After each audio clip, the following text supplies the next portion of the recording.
Selamünaleyküm değerli Rehber TV izleyicileri. Bu hafta değerli stüdyo konuğum Sevim Zengi hanımefendi. Kendisinin imtihanlarla yoğrulmuş müthiş bir hayat hikayesi var. Bizimle paylaşmasını istedik ve Allah razı olsun kendisi bizi şereflendirerek geldiler ve bizimle paylaşmayı kabul ettiler. Sabır ve teslimiyet yüklü özellikle bir hayat hikayesi var ve buna karşın direnç gösterdiği çok güzel ibretler çıkaracağımız hayat hikayesi olan Sevim Hanım'a dönüyorum. Sevim Hanım hoş geldiniz. Hoş bulduk, Allah razı olsun. Teşekkürler, sağ olun. Durumunuz nasıl, iyidir inşallah? İyi, elhamdülillah, çok şükür. Siz de iyisiniz inşallah. Hamdolsun, Allah razı olsun. Öncelikle sizi biraz tanıyalım mı? Sevim Zengi kimdir, nerelidir? Ben Vanlıyım, evliyim, 3 çocuk annesiyim. Şu an bir kreşte çalışıyorum. Çok güzel. Bu şekilde. Peki çocuklarınız neler yapıyorlar, okuyorlar Çocuklarım mı? şu an, kızım lise son, onlar okul okuyorlar. Küçük oğlum 10 yaşında, o şu an 4. sınıfa gidiyor. Oğlum dışarıdan okuyor, hem mesleki lise olarak hem de çalışıyor. Çok güzel. 3 tane çocuğum var zaten. Allah yardımcınız Allah olsun razı inşallah. olsun. Rabbim kolaylıklar Teşekkürler, nasip amin. eylesin. İnşallah, amin.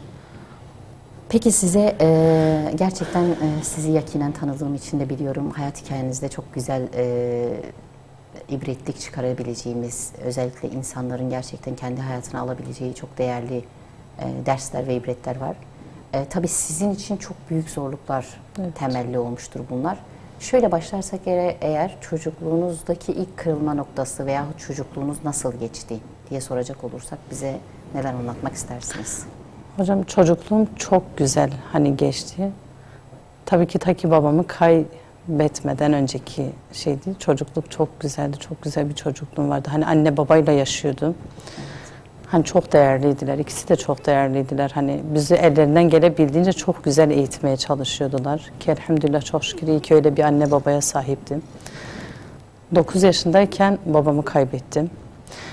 Kırılma noktam bir oldu. En çok böyle beni üzen, böyle çok yıpratan. Daha 9 yaşındaydım kaybettiğim zaman babamı.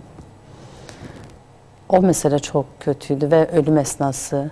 Bir de ilk bayramın olur.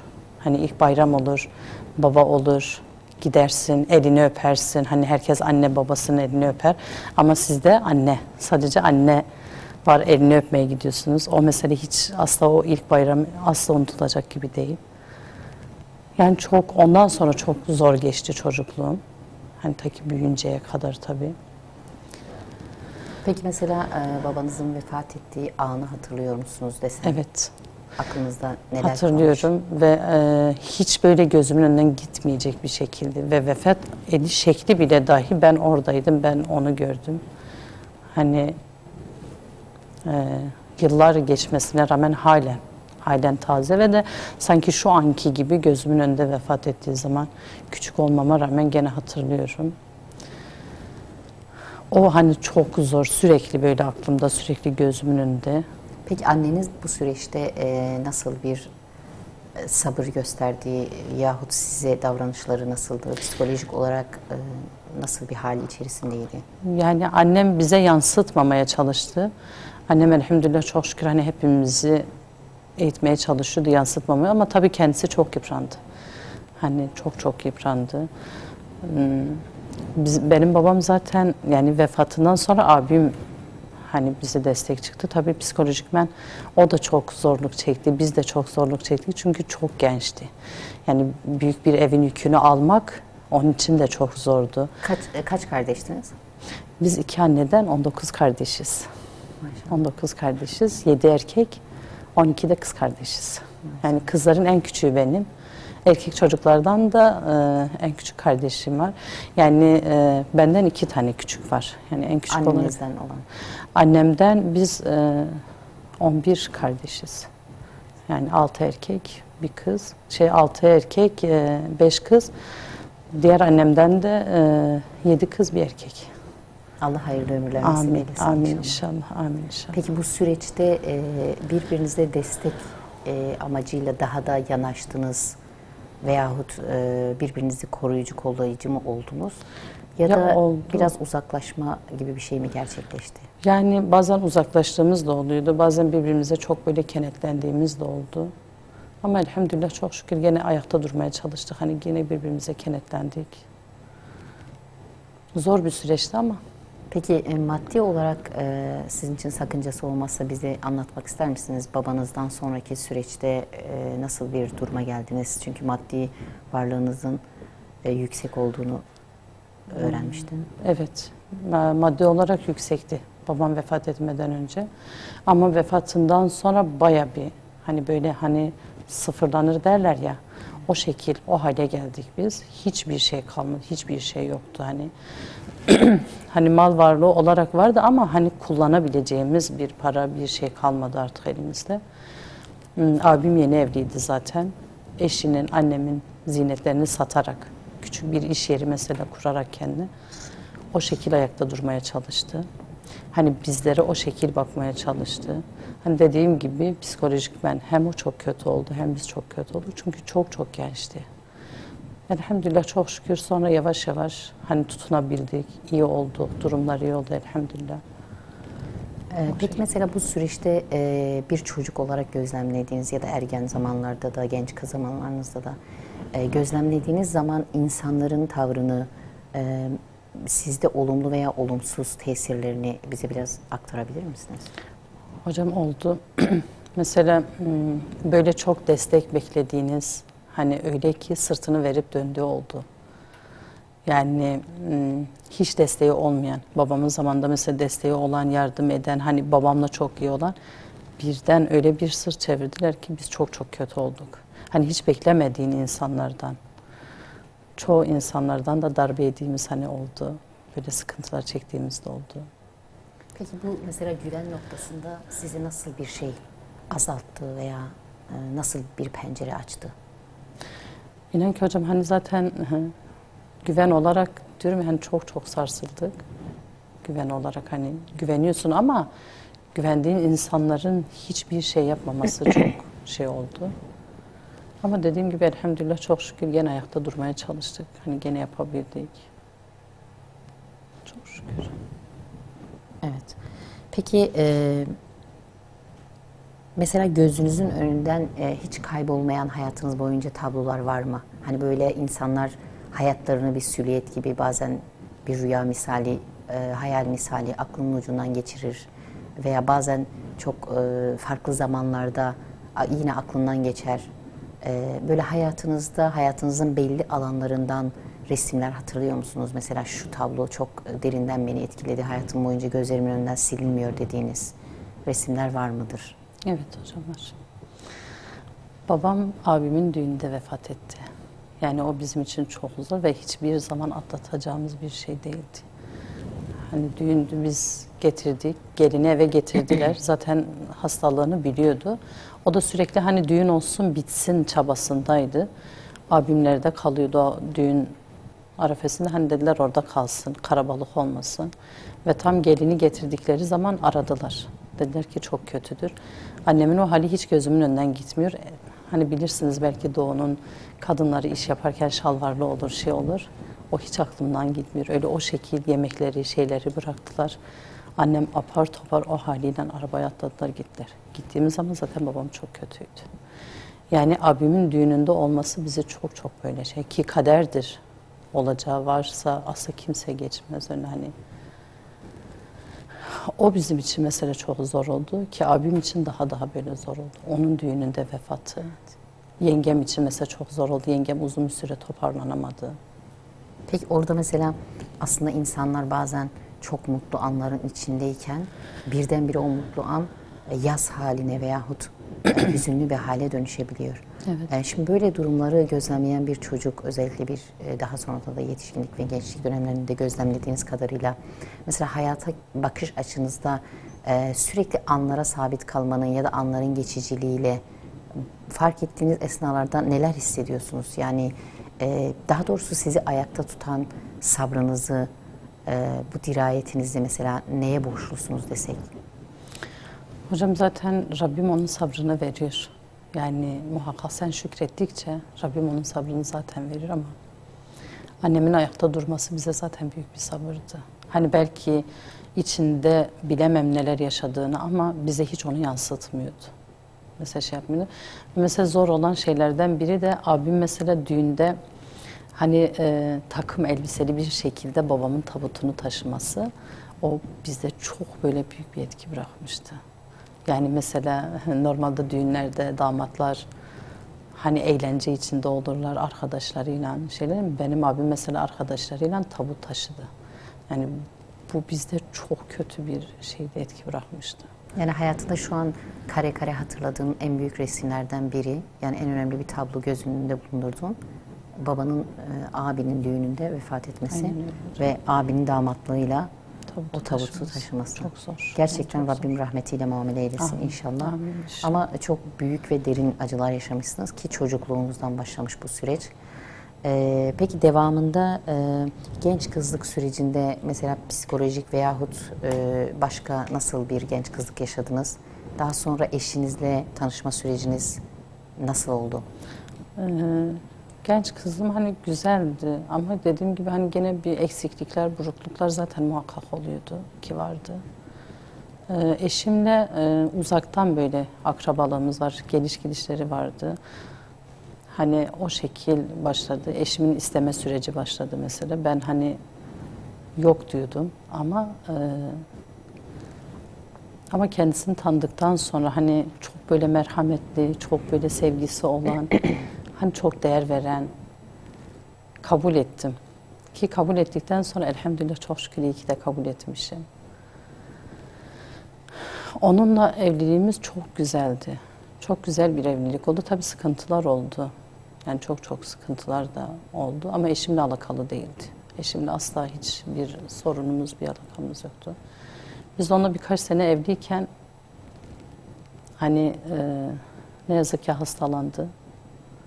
Peki bundan evvel eşinizin, daha evvelden bahsettiğiniz kadarıyla söylüyorum, eşinizin hani sizinle alakası, özellikle sizi sevmesi, uzun yıllar boyunca ısrarla sizi istemesi, siz reddetseniz bile bundan vazgeçmemesi, bahsettiğiniz gibi sevgisine, saygısına hayran oluşunuz, o nezaketli davranışına hayran oluşunuzla birlikte bir nevi aslında mantık evliliği yapmışsınız siz. Hani eşiniz sizi sevmiş ama siz mantık evliliği yaparak evlenmişsiniz. Daha sonradan da memnuniyetinizi ondan Allah razı olsun diyecek kadar çok memnun olduğunuzu dile getiriyorsunuz. Mesela bu arada güncel hayata bir bakarsak, şimdiki günümüzdeki genç kızlara tavsiyeleriniz nedir? Çünkü günümüzde insanlar genelde aşk evliliği adı altında flörtleşmeyle yaptıkları evliliklerin sonucunda maalesef boşanmayla sonuçlanıyor çoğu evlilikler. Ki birbirlerini tanıdıklarını düşündükleri halde. Çünkü birçok şeyi yaşayıp tükettikleri için. Siz ise mesela doğru düzgün tanımadığınızdan bahsediyorsunuz. Evet, eşiniz sizi uzaktan, gönülden sevmiş olabilir ama siz hiç tanımadığınızı, hiç konuşmadığınızı, hatta yıllarca kabul etmediğinizi, daha sonradan sevgisine, saygısına ve nezaketine hayran olduğunuz için evliliği kabul ettiğinizden bahsediyorsunuz ve bu uzun yıllar süren bir evlilik olmuştu. Günümüzdeki insanların evliliklerine nasıl bakıyorsunuz? Yani geçici olan heveslerle yoğrulmuş evliliklere. Hocam zaten yıllar dedim mesela eşim 7 sene. Bana dedi ki ben 7 sene dedi hani sevdim. 7 sene boyunca hani dedi sevdim ama isteme süreci bir 4 sene falan sürdü hocam. 4 sene sürdü ve o zaten hiçbir zaman hani şimdiki gençler diyoruz ya teklif etmesi, hani şey olması, arkadaşlık teklif edip bir süre konuşması ya da bir tanışma şey olması olmadı bizde aslında onda. Hani dediğiniz gibi bizim zaten mantık evliliği oldu. Yani benim mantık evliliği oldu çünkü o seviyordu. Ama elhamdülillah çok şükür hiçbir zaman hani böyle bir teklif olsun, bir arkadaşlık olsun asla. Öyle bir şey yoktu zaten. Ben hani yok dedikçe onun ısrarıyla isteme süreci mesela çok uzun sürdü. Yani tamam dedim, al evlendik. Hani onun sevgisi diyorum ya, sevgisi, sabrı gerçekten beni ona o kadar ki bağladı. Peki şimdiki günümüzdeki evliliklerdeki bu anlaşmazlıkların, birbirini çekememenin ya da bu kadar tahammülsüzlüklerin had safhada olmasını neye bağlıyorsunuz? Hocam biz hiçbir zaman birbirimize sesimizi yükseltmezdik. Asla. Hani birbirimize bağırarak konuşmazdık. Hani sevgi olarak, hani saygı olarak. Yani tamam mesela olur ya her ailede muhakkak bir şeylik olur ama elhamdülillah çok şükür bizde hani değildi. Küçük şeyleri de hani böyle gülerek geçirebileceğimiz şeydi bizim. Yani dediğim gibi hani çok böyle merhametli bir insandı, iyimser. Yani hani ondan bahsettiğim zaman ben bilmiyorum. Rabbim onu hiçbir zaman yani ben diyorum ya hiç incirmedim ondan. Rabbim de onu hiçbir zaman incitmesin inşallah. Amin inşallah. Kendini cennet etsin. Amin inşallah. Peki hazır bu konuya girmişken imtihan süreciniz çocukluktan başlıyor, devam ediyor. Bir baba yokluğuyla imtihan olunuyorsunuz. Bu genç kızlığınız boyunca sürüyor. Daha sonra çok güzel bir evlilik yapıyorsunuz. Özellikle evliliğinizin ilk yılları da devamında çocuklarınızın olmasıyla birlikte bu seviye kat be kat artıyor. Ve çok güzel bir hale gelmişken eşinizin hastalığını çok kısa bir zamanda mı öğrendiniz? Yani ne kadar yıl sonra? Hocam zaten imtihan dediğimiz mesela biz onunla evlendiğimiz zaman benim bir çocuğum hani öldü. Hani o da benim için büyük bir şeydi, evlat kaybetmek.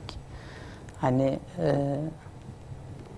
doğduğu zaman hani ölü doğdu ilk çocuğunuz çocuk. değil mi? İlk çocuğum öldü. Sonra kızıma hani ikinci kızım oldu elhamdülillah çok şükür. Allah bağışlasın. Ve birkaç senelik biz evliydik. Böyle bir hani 10 yıllık evliyken o zaman başladı yavaş yavaş rahatsızlığı falan başladı. Ama biz fark etmedik. Hani böyle normal bir soğuk algınlığı diyebildik. Hani kan tükürmeye başladı. Biz orada hani dedik hani belki bir boğaz ağrısıdır, bir şeydir hani o şekil. Sonra yavaş yavaş sırtı ağrımaya başladı. Ayaklarına falan attı. Sonra doktora gitti. Doktora gitmesiyle ben zaten 3. çocuğum da vardı. 3 yaşlarındaydı küçük oğlum. Doktora gittiği zaman doktor dedi ki hani tahlil falan yaptılar. O zaman işte veremden önce şüphelendiler. Verem çıkmadı sonra dediler kistir. Kistinin bir tanesi patlamış, bir tane kalmış ameliyat edilmesi lazım. O zaman işte apar topar ameliyata aldılar. Ameliyat ettiler. Meğerse ameliyat edilmemesi lazımmış. Hani kötü huyluymuş, bıçak değdiği gibi yayılmış. Yani ameliyattan çıktıktan sonra işte tahlilini patolojiye gönderdiler. 15 gün sonra sonuç geldi. Doktor eşime söylemişti. Siz onkoloji hastasısınız, kemoterapi görmeniz lazım diye. Eşimde gerçekten böyle bir şeylik oldu, böyle bir yıkılma oldu, bir şeylik oldu. Sonra dediler ki ya İstanbul'a falan gideceğiz, orada tedavi oldu. Tedavi orada gör. Biz o zaman Van'da kalıyorduk, memleketteydik. Geldiler buraya, tahlil falan yapmıştılar. Biz orada kaldık, o geldi. Ailesi burada yaşıyordu. Biz orada kaldık. Buradaki doktor meğerse tahlil yaptığı zaman bakmış, demiş ki 3 ay ömrü var. Hani 3 aydır bilemediniz hani en fazla 6 ay. 6 ay yaşayabilir. Bundan hiç haberim yoktu benim. Eşimin vefatından sonra benim haberim oldu. Doktorun böyle söylediğini. O zaman biz çok zorlu bir süreç geçirdik. O buradaydı, biz memlekette kalıyorduk. Ben 3 çocukla orada. Annem yanımda kalıyordu. Annem geldi sağ olsun destek çıktı o zaman bana. Uzun bir süre öyle kaldık. Mesela 2 ayda, 3 ayda bir eşim Van'a geliyordu. Burada tedavi görüyordu. 4 ayda bir Van'a geliyordu. Peki burada kaldığı süreçte hastanede yanına kim geliyordu? Refakat ediyordu kendisine? Kemoterapi alıyordu, eve dönüyordu. Annesi, kardeşleri onlarla gidip geliyordu onunla. Biz ondan sonra talep ettik, buraya taşınmak istediler. İstediğimiz için yok dediler. Hani orada kalın, tedavi görsün, gelsin. Ama ben de eşim de çok istiyorduk. Çünkü hani ayrıydık, zor bir süreçti. Hastalığı mesela çok ağır bir şey. Sonra neyse kabullendiler. İşte biz buraya taşındık. Buraya taşındıktan sonra hani zaten 3 yıl oldu. Sonra eşim 4. yıla girdi. Sonra eşim vefat etti. Zaten doktorlar hep mucize olarak diyordular. Hani nasıl bu kadar yaşayabildi? Çünkü bunun hani dişiymiş hastalığı. Hızla ürüyormuş yani şey değil. Peki o zorluk sürecinde mesela siz yanındaydınız, çektiği acılara şahitlik ettiniz. O süreçte çocuklarınıza belli etmemeye mi çalışıyordunuz? Ne yapıyordunuz? Çünkü sizin yükünüz çok ağırmış. Yani psikolojik olarak bayağı etkilendiğinizi düşünüyorum. Hocam inan ki ne ben ne eşim hani hiç yansıtmamaya çalıştık. Hani ben diyorum ya hiçbir zaman eşimle oturup da Mesela bu hastalık konusunda biz hiç hani demiyorduk bu şekil olacak ya da hani bu rahatsızlığım böyledir. O konuları hiç konuşmuyorduk. Hani sürekli böyle o konuları konuşmamaya çalışıyordu. Hani eşim de anlatmamaya çalışıyordu. Sadece bir defasında tek biz böyle oturmuştuk. Dedi ki, ya dedi Sevim dedi, ben dedi bana bir şey olursa dedi çocuklar sana emanet dedi. Dedi hani ben büyüdüklerini görmeyeceğim ama dedi sen göreceksin. Ben de böyle döndüm, ya dedim sen niye öyle söylüyorsun, dedim biz beraber yaşlanacağız, hani beraber göreceğiz büyüdüğünü falan. Yok dedi, ben dedi görmeyeceğim dedi ama sen dedi göreceksin dedi, ne olursun onlara çok iyi bak. Ben dedim ya öyle söyleme İkram dedim, sen öyle konuşuyorsun ama dedim Allah'ın izniyle biz beraber büyüteceğiz bunları. Hani yaşlılığımızı göreceğiz biz beraber. Böyle yaptı, he dedi tamam Sevim dedi. Hani istemediğim için o da konuyu artık uzatmadı. Peki kendisine öyle, yani belli bir zaman zarfında vefat edeceği bilgisi verilmiş miydi? Yani sadece siz bilmediğinizi söylediniz. Biz 2017'de Van'a gittik. Tatil amaçlı gittik Van'a. Orada rahatsızlandı. Hastaneye falan gidip geliyordu. Doktor zaten orada ailesine söylemişti. Yani yapılacak hiçbir şey kalmamış. Sonra ağırlaşınca hastaneye yatırdılar.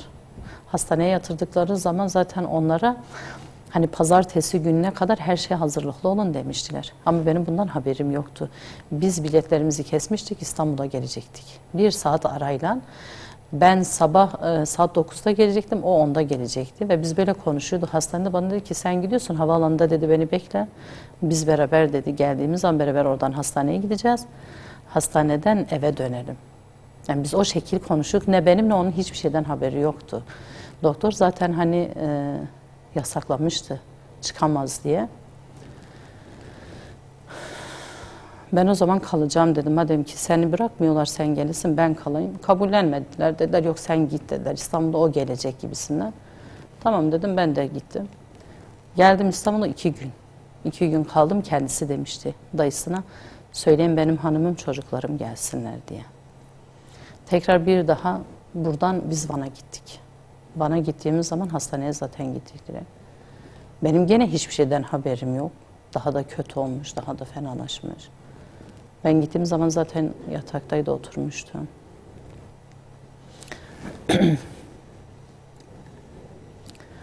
Ve ben o gece hani kalacaktım. O gece onunla beraber kalacaktık. Orada hani hastanede kalacağız beraber.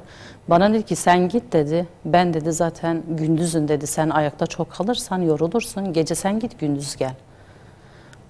Fenalaştı, ben de hemşireye gidip dedim ki ya dedim hemşire hanım dedim benim eşim çok rahatsız. Bir gelip baksanız. O da hani kendince benim haberimin olduğunu biliyordu. Hani aileyle konuşulmuş ya pazartesi gününe kadar her şey hazırlıklı olun diye. Ben de cuma günü zaten gittim. Estağfurullah cumartesi günüydü gittim. Ben hemşire öyle deyince hemşire dedi ki evet dedi biliyoruz dedi eşinizi. Dedi zaten aileyle konuşulmuş her şey. Ben dedim ki evet dedim ben biliyorum dedim benim eşim onkoloji hastasıdır dedim. Bana durdu baktı, bildi ben bilmiyorum. Tamam dedi biz gelip ilgileneceğiz şimdi dedi. O anladı benim bilmediğimi. Geldiler işte hani formalite olarak kanını aldılar, tansiyonunu falan ölçüyordular. Eşim çok fenaydı. Ertesi gece gene aynen öyle ben kaldım. Bana dedi ki sen kal bu gece. Sen kal dedi bu gece. Ben dedim tam kalırım dedim. Dedi ama hiç yatmayacaksın dedi bana. Ben dedim tamam dedim yatmam dedim. İstersen sabaha kadar kalırım. Çünkü çok değerli bir insandı hocam benim için o. Kalırım dedim. Sen yeter ki dedim iste. Biz o gece zaten çok böyle zorluk çektik. Çok rahatsızdı. Nefesi tutuyordu. Hemşireyi tekrar çağırdım. Hemşire geldi işte. Hemşire dedi ki ya dedi hemşire hanım dedi ben az önce dedi eşimi göremedim dedi. Gözlerim karardı benim. Dedi ki sağ tarafınıza dönün uzanın dedi. O dedi benim göğsüm sıkışıyor. Doktor dedi ki hemşire dedi ki sağ tarafınıza dönün öyle yatın dedi. Başka bir doktor nöbetteydi. O geldi. Biz dedik işte çok rahatsızdır. Ya dedi eğer çok olmadıysa sabahleyin artık yani ilaç vereceğiz hani uyutacağız falan. Sabaha kadar öyle kaldık. Eşim annesini istedi. Ben dedim ki ya dedim anneni arayayım mı gelsin? Ara dedi gelsin. Ara dedi gelsin. Onun amcasının oğluydu orada. O Yasin falan okumaya başladı falan. Onlar da biliyorlar hocam ben hiçbir şey bilmiyorum. Hiçbir şeyden haberim yok. Peki Sizi biraz dinlendirsek, biz de bu sırada kısa bir ara versek, aradan sonra devam edelim mi inşallah? Tamam hocam, inşallah olur. Evet, değerli izleyicilerimiz, aradan sonra devam ediyoruz. Evet, değerli Rehber TV izleyiciler, kaldığımız yerden devam ediyoruz inşallah. Sevim Hanım, iyi hissediyorsanız devam edelim inşallah. Eşinizin vefat sürecinden bahsediyordunuz. Evet. Annesini hani istedi, dediğim gibi annesini aradık. Annesi geldi, zaten onların hepsinin haberi vardı. Hani ertesi gününe kadar her şeye hazırlıklı olun diye, pazartesi gününe kadar. Annesi geldi ama baktım hepsi de böyle çok kötü olmuşlar, çok böyle hani şey olmuşlar, üzüntülü böyle. Neyse girdiler içe, böyle biz gene beraberdik, odadaydık. Şimdi öyle bir şey ki bir türlü şey yapmıyor. Hani diyor ki hiç ağrım yok, eşim diyor ki hiç ağrım yok ama şuram. Şuramdadır ağrım. Doktor gelince söyleyin dedi.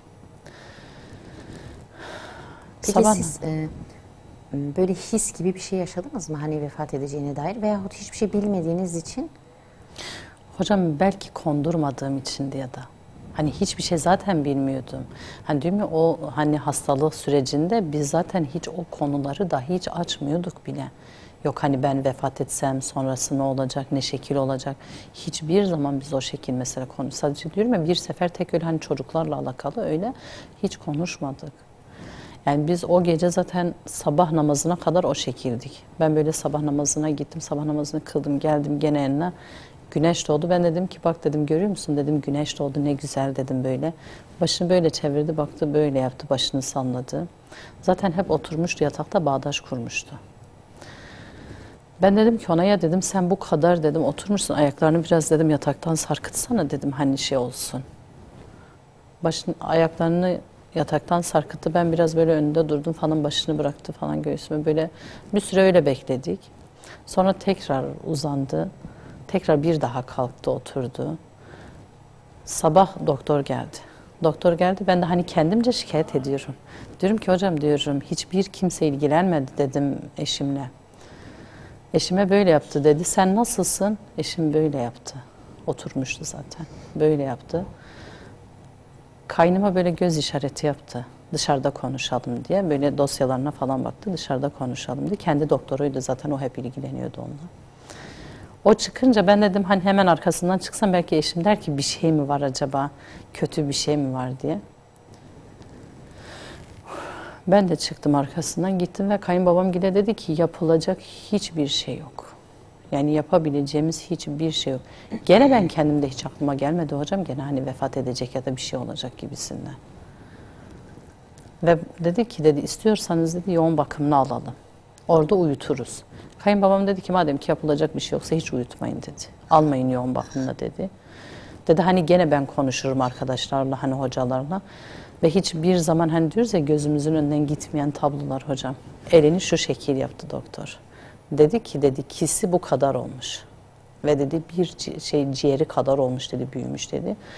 Ve dedi ben hayret ediyorum, ben bunca sene doktorum. Ben bu yaşıma geldim dedi. Ben böyle bir gençte hızla böyle üreyen bir şey ilk defa gördüm dedi. Muhtemelen dedi beynine dağıtmış.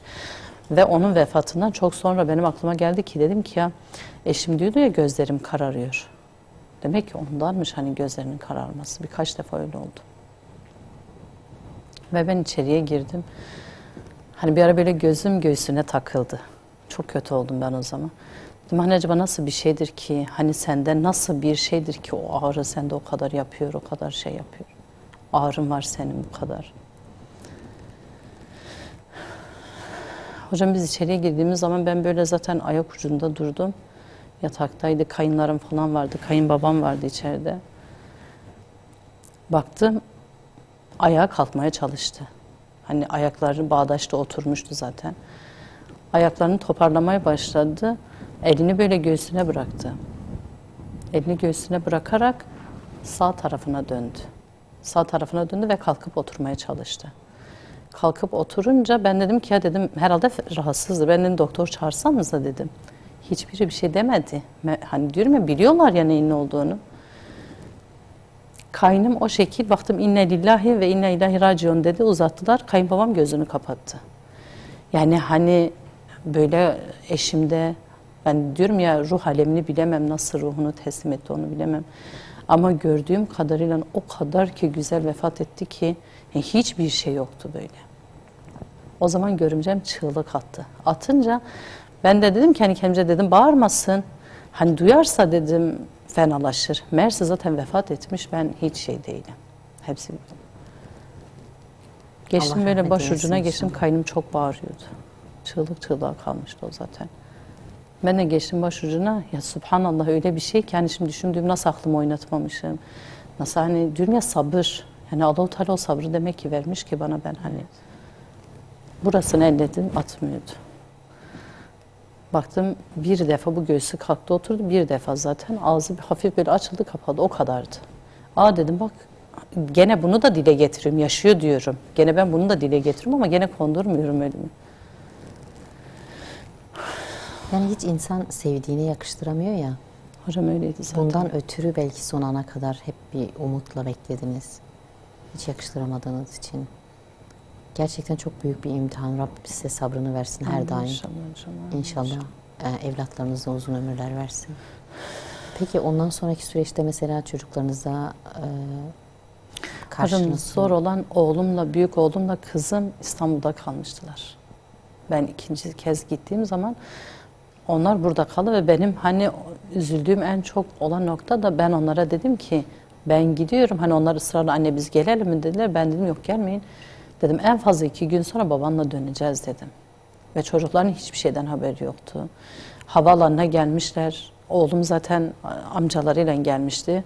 Kızım başka yerdeydi. O eşimin dayısıyla gelecek ve araba bulamıyorlar. Uçak bileti bulamıyorlar. Kızıma söylememişler. Kızım diyor ki anne ben şüphelendim diyor. Diyor çünkü teyze geldiği zaman teyze çığlık attı dedi. Bana baktı ki sen niye buradasın deyince dedi ben demişim acaba bir şey mi olmuş? Dedi dayının hanımı demiş ki yok demiş. O kayınbabası için öyle yapıyor. Hani hastadır Peki kayınbabası. bilmek ister miydin hani önceden vefat edeceğini, bilip de çocuklarını götürmek, son kere göstermek ister miydin? Yoksa bilmemek senin için şu an daha mı iyi geliyor? Hocam ben hep onu düşündüm. Dedim keşke hani görmüş olsaydılar.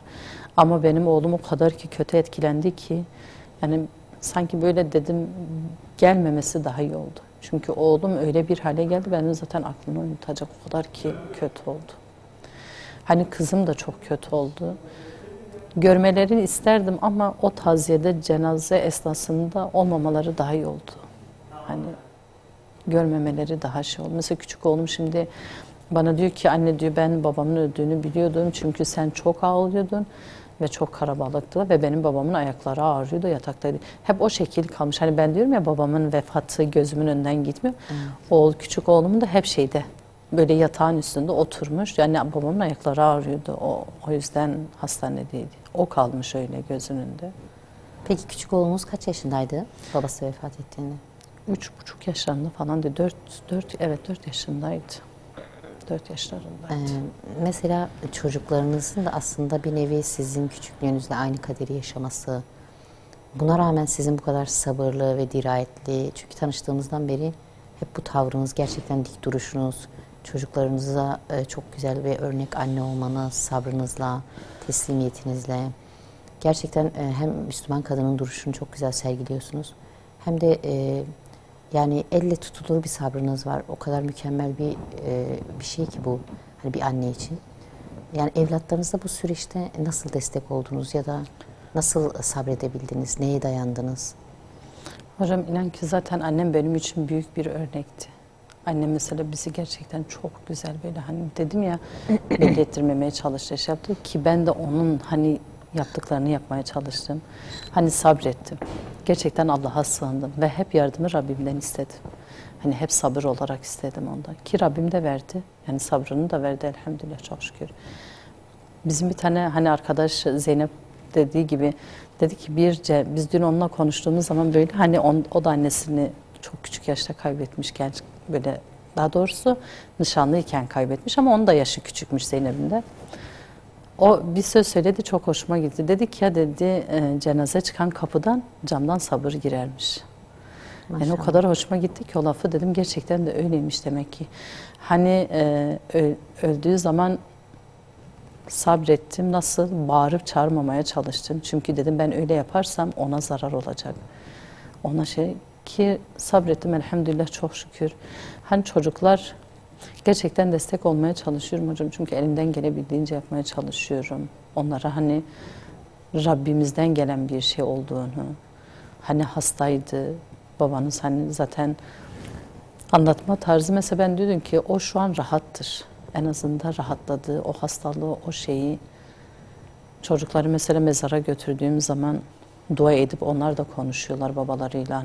Mesela kızım her zaman der, anne diyor, ben babamla konuştuğum zaman hani bana böyle bir şey oluyor, bir sabır oluyor, nefesim çıkıyor diyor. Ki hocam bana da öyle. Ben hani giderim ya, topraktır mesela, toprak mezardır, biliyorsun, mezarlıktadır, ama ben konuştuğum zaman sanki o beni dinliyor ve sanki bana cevap veriyor.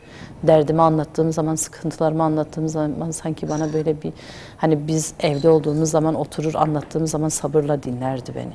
Ki sanki aynen o şekildir benim. Oturur, saatlerce otururum, böyle konuşurum onunla. Ki çocuklar da öyle. Artık onlar da alışmışlar. Hani onlar da biliyorlar Allah'tan gelen bir şeydir. Onlar da sabrediyorlar. Ve benim küçük oğlum her zaman der, anne inşallah diyor biz onunla cennette görüşeceğiz diyor anne babamla. Ki inşallah da öyle olur. Allah'ın izniyle. Yani ne kadar güzel bir sabır ve teslimiyet göstermişsiniz ki çocuklarınıza da yansımış. Ve bunu zaten görebiliyoruz hayatlarında. Peki mesela maddi veya manevi zorluklar nasıl, hani ondan sonra yaşadığınız çocuklarınızla, yani anlatmak isterseniz eğer, güçlükler yaşıyor musunuz? Onları, çünkü bazen zorlanırız ya çocuklara bir şey anlatırken. Hani deriz ki işte babana söyleyeceğim seni. Bir babadan destek alırız, eşimize şikayet babında bazen söyleriz, bazen ne bileyim başka yardım almak için, destek almak için söyleriz. Veyahut maddi olarak da tabii ki. Bu süreçte sizi zorlayan en çok ne oldu? Hocam zaten hani şu an dediğiniz gibi babana söylerim lafı, evet sakin o şeyi derdim. Bir şey olsaydı derdim. Ama şimdi oturup onlarla o sorunu çözmeye çalışıyorum. Hani anlatmalarını isterim. Hani bunu onlarla konuşurum. Üstesinden gelmeye çalışırım. Maddi olarak da ya muhakkak olmuştur. Hani şey olan insan bazen sıkıntı da çekebiliyor. Ferahlık da olabiliyor. Ama hiçbir zaman maddi olarak korkmadım. Hiç korkum olmadı. Niye? Çünkü biliyorum ki Rabbim benim rızkıma kefildir. Muhakkak. Ne olursa olsun hani rızık veren Allahu Teala'dır. Hiçbir zaman rızıktan taraf hiçbir korkum olmadı hocam. Çünkü biliyorum ki ona Allahu Teala kefildir. Yani muhakkak bir yerden, ve bir bakıyorsun öyle bir yerden gelir ki sana hiç bilmezsin. Nasıl, hiç tanımıyorsun, bilmiyorsun, tanımadığın insanlardan gelir. Hayret edersin, ya ben bunu görmemişim, bunu bilmemişim, tanımamışım, bunu hani gelmiş. Maşallah. Zaten siz de çalıştığınız için kendi şeyiniz var, geçinme derdiniz yok elhamdülillah. Kayınpederiniz de yardımcı oluyor, Allah razı olsun. Evet, o da bana destek çıkıyor hocam, Allah razı olsun gerçekten. Kayınbabamın merhameti çoktur hocam. Çok merhametli biridir o. Yani Allah-u Teala zaten gerçekten bir kapı kapatır, bir kapıyı açar aynen derler ya. Bunu Rabbimiz çok yapar. Hem sabrı verir, acıyı verir, sabrı da verir. Hani atalarımız da söyler ya, bir şey başa gelmeden kimse o derdin, aynen sıkıntının şeyini anlayamaz. Yani Allah-u Teala dağına göre kar veriyor tabii. Belki de gerçekten sabır geldi, siz bu şekilde mücadele öğrendiniz. Veyahut zaten mücadeleci bir ruhunuz vardı. Küçüklüğünüzden beri düçar olduğunuz imtihanlarla mücadeleyi öğrendiniz. Bundan dolayı çocuklarınızda çok daha güzel örneklik temsil ettiniz. Yani bundan dolayı gerçekten çok örnek alınası bir hayatınız var. Hem sabır açısından hem teslimiyetiniz ve bu gerçekten Allah-u Teala'dan beklentiniz, her şeyi maddi veya manevi olsun. Çok güzel bir örneklik temsil ediyor. Şimdi mesela insanlara desek ki işte sevdiklerinizle birlikte tabii ki bir hayat geçiriyoruz. Çok güzel bir hayatımız var. İçerisine bir acı katıldığı zaman ne yapılır veya ne yapılmalı? Siz bunu en iyi tattığınız için soruyorum. Bu konularda insanlara nasıl tavsiyeniz olur? Mesela acılar yaşandığı zaman, hani ilk anda da bahsettiniz ya, acılar yaşandığı zaman ne yapılmalı? Neye dayanılmalı? Neye sığınılmalı? Elbette ki Allah-u Teala'ya sığınıyoruz. Evet. Ama mesela hayattaki meşgalelerden de bahsetsek, hani insanlara bu noktada tavsiyeleriniz ne olur? Yani sevdiklerini kaybettikleri zaman. Hocam inan ki hani az önce dediğim gibi hep Rabbime sığındım ya. Hep ondan bekledim sabrı. Hani en büyük yardımı hani Allah veriyor ya zaten insana. Onun zaten yardımıyla ben ayakta durdum. Ben sabrettikçe Rabbim zaten verdi o sabrın karşılığını bana. Hani gerçekten yıkılma, insan en sevdiği bir insanı kaybetmesi çok çok zor bir şeydir. Ama gene onu hani sabırla, şükürle, ki benim o şekil oldu. Mesela bazen bana derler ki ya sen hani bizim başımıza gelse yapamayız. Hani asla katlanamayız, dayanamayız derler. Diyorum ki Allahu Teala onun sabrını zaten veriyor. Sen şükrettikçe, sabrettikçe zaten Rabbimin yardımı çok çok büyüktür. Elhamdülillah çok şükür. Ben bugüne kadar hep sabrettim hocam. Hep ayakta durmaya çalıştım. Rabbimin o kadar yardım oldu. Hani ben diyorum ya biz memlekette kaldık. Eşim buraya geldi tedavi görmek için. Ben şimdi bazen düşündüğüm zaman zaten Rabbim hani o şeyi bana zaten alıştırıyordu. Eşimin yokluğunu mesela, ki beni o şeye hazırlıyordu. Sürece hazırlıyordu zaten.